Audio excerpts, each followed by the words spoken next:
Good morning students. This is your lecture number 6 of first unit of NCMM. तो last lecture में हमने non conventional machining process में पढ़ा था hybrid process के बारे में।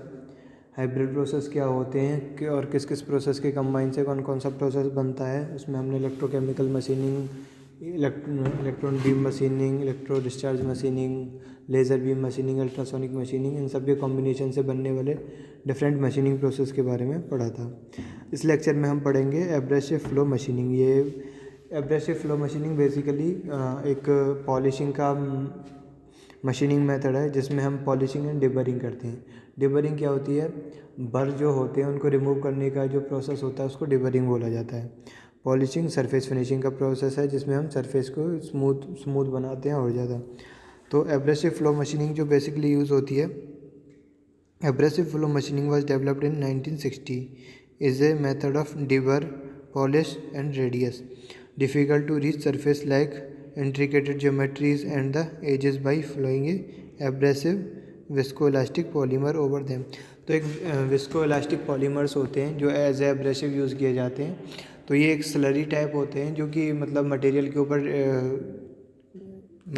ऊपर जिनको डाला जाता है और उसके बाद मटेरियल धीरे धीरे रिमूव होना शुरू हो जाता है।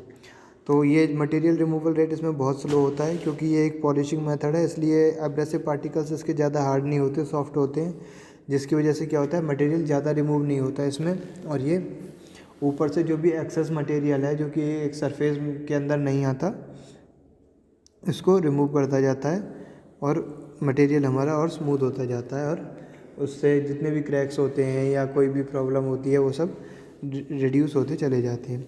It is widely used finishing process used to finish complicated shapes and profile.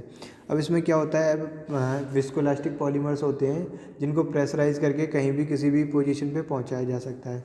तो कुछ ऐसे सरफेसेस होते हैं या कुछ ऐसे इंट्रिकेटेड सरफेसेस होते हैं जहाँ पे हमारा कन्वेंशनल टूल नहीं पहुँच सकता और एब्रेसिव पार्टिकल्स भी इवन तो वहाँ तक नॉर्मल नहीं पहुँच सकते। जब अगर पहुँचेंगे तो वो और मटेरियल को डिफॉर्म कर देंगे किसी ना किसी पोजीशन से।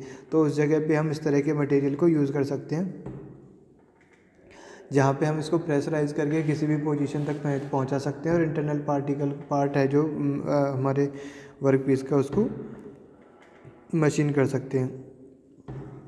The polymer abrasive medium which is used in this process easily flowability, यानी कि उसके अंदर फ्लोएबिलिटी होती है। उसको वही बात प्रेशराइज करके या कंप्रेस करके, हम उसको कंप्रेस नहीं कर सकते, प्रेशराइज करके फ्लो करवा के और इंटरनल सरफेस तक पहुंचा सकते हैं किसी भी मटेरियल के।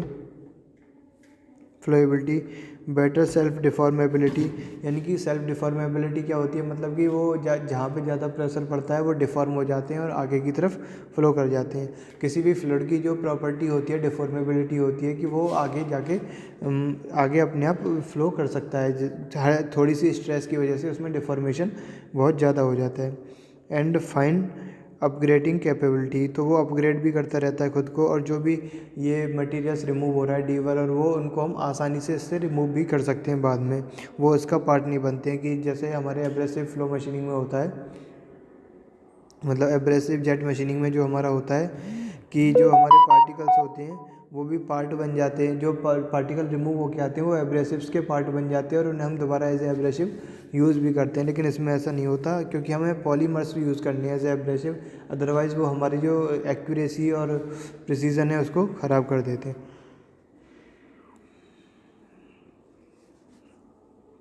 The layer thickness of the material remove is the order of 1 to 10 micrometre, यानी कि माइक्रोमीटर की टर्म्स में ये मटेरियल रिमूव करती है, यानी कि बहुत कम मटेरियल रिमूव होता है। और इस केस में क्या होता है,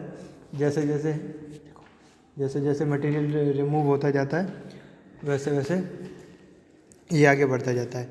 तो इसमें जो मटेरियल रिमूव होने की वो होती है, क्या बोलते हैं उसको, लिमिट जो होती है, लेयर जो रिमूव होती है उसमें वो 1 माइक्रोमीटर से 10 माइक्रोमीटर तक होती है। Okay, in AFM deburring, reducing and polishing are perform simultaneously, यानी कि डिबरिंग, रिड्यूसिंग और पॉलिशिंग। रिड्यूसिंग क्या मतलब, साइज़ अगर हमें कब करना है in the range of micrometer.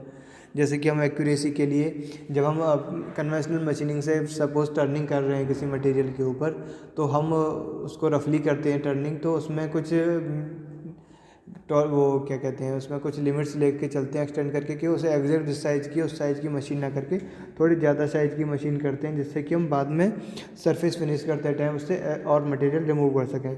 तो उसके लिए अगर हम मटेरियल रिमूव कर रहे हैं तो रिड्यूसिंग भी उसी के साथ साथ हो रही है, डिबरिंग भी साथ साथ हो रही है, पॉलिशिंग भी साथ साथ हो रही है। सारे प्रोसेस इसमें एक साथ होती हैं, इन्हें साइमल्टेनियसली इन्हें सिंगल ऑपरेशन, एक ही ऑपरेशन में होता है।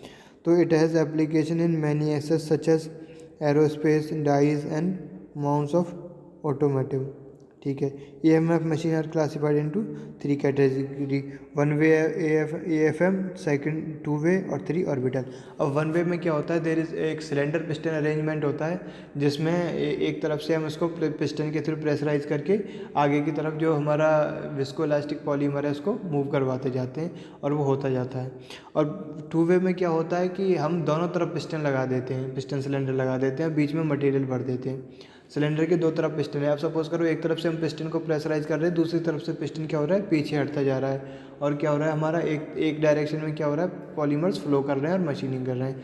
उसके बाद हम डायरेक्शन रिवर्स करते थे, दूसरा वाला जो एक्सटेंड हो रहा था उसको प्रेशराइज किया जाता है और दूसरी तरफ से उसको जो पहले था उसको रिमूव कर दिया जाता है। तो एक दोनों तरफ से हमारी जो मशीनिंग होती है उसे हम 2 वे AFM कहते हैं। अब वन वे के बारे में अब थोड़ा सा पढ़ लेते हैं। One way AFM process apparatus is provided with a hydraulically actuated reciprocating piston. वही मैंने जो अभी बताया, हाइड्रोकली एक्चुएटेड रेसिप्रोकेटिंग पिस्टन होता है, जिसको हम आगे पीछे मूव करवा के उनको आगे पीछे मूव करवा के हम मटेरियल से रिमूव करते हैं। अब अगर हम बात करें 2 वे की, तो 2 वे में भी वही होता है। इन 2 वे AFM machine has 2 hydraulically cylinder, उसमें एक होता है और 2 वे में 2 होते हैं सिलेंडर, और उन दोनों को आपस में मशीन करवाया जाता है। तो जब एक पिस्टन चल रहा होता है, दूसरा स्टेशनरी नहीं होता, मतलब पीछे हट रहा होता है, लेकिन वो प्रेशराइज नहीं करता, और जब वो दूसरे वाला प्रेशराइज कर रहा होता है तो पहला वाला अपना रेसिप्रोकेटिंग डायरेक्शन में मूव कर रहा होता है। और इस तरह से हम दोनों जो स्ट्रोक होते हैं उनमें मशीनिंग होती है। लेकिन वन वे में क्या होता है, एक तरफ से जब पिस्टन जाएगा तो मशीनिंग होगी, जब पिस्टन रेसिप्रोकेट करेगा तो मशीनिंग नहीं होगी।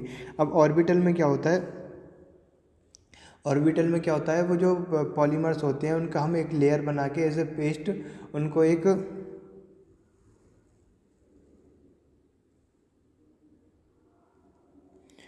उसको एक मतलब पाइप के थ्रू या किसी भी पॉलीमर के अंदर कंटेन करके उसे एक पैक बना देते हैं, और उस पैड की तरह उसको एक सर्कुलर वे में वर्क पीस के ऊपर रख देते हैं। अब जैसे ही हमारा इसमें क्या कहते हैं, जो हमारा टूल आएगा वो ऑसिलेट करता है उसके ऊपर, जो हमने पैड बनाया है, यानी कि जो पैड रहता है वो वर्क पीस और टूल के बीच में रहता है, तो ऑसिलेशन की वजह से क्या होता है, वहाँ पे सरफेस रिमूव होता है, मशीनिंग होने लगती है।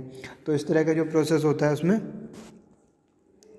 ऑर्बिटल AFM में यूज़ किया जाता है। और जैसे जैसे और ये फ्लो भी करता जाता है, आगे बढ़ता जाता है, नए पॉलीमर्स आते जाते हैं, वो मशीनिंग करते जाते हैं, उनके ऊपर वाइब्रेशन होती जाती है और ये आगे बढ़ता जाता है। इस तरह से इसमें मशीनिंग होती रहती है। तो अभी इसमें हमने 3 तरह की पढ़ी, 1 वे, 2 वे और 3 वे एब्रेसिव फ्लो मशीन, सॉरी 3 वे नहीं, ऑर्बिटल, 3 वे नहीं है, ऑर्बिटल है, एब्रेसिव फ्लो मशीनिंग। तो इस तरह की मशीनिंग यूज़ होती है बेसिकली डिबरिंग के लिए, पॉलिशिंग के लिए और स्मॉल एरिया रिडक्शन के लिए। अब इसी तरह से हम नेक्स्ट जो करते हैं वो हम करते हैं मैग्नेटिक फ़्लो मशीनिंग, MFA या मैग्नेटिक फ़्लो मशीनिंग बोला जाता है, MFF।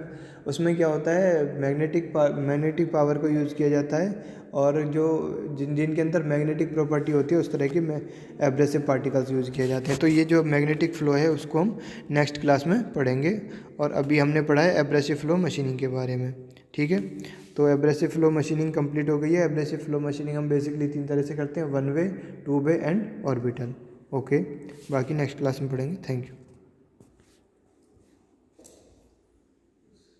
पढ़ाते हो जब भी इसको रिकॉर्ड करवा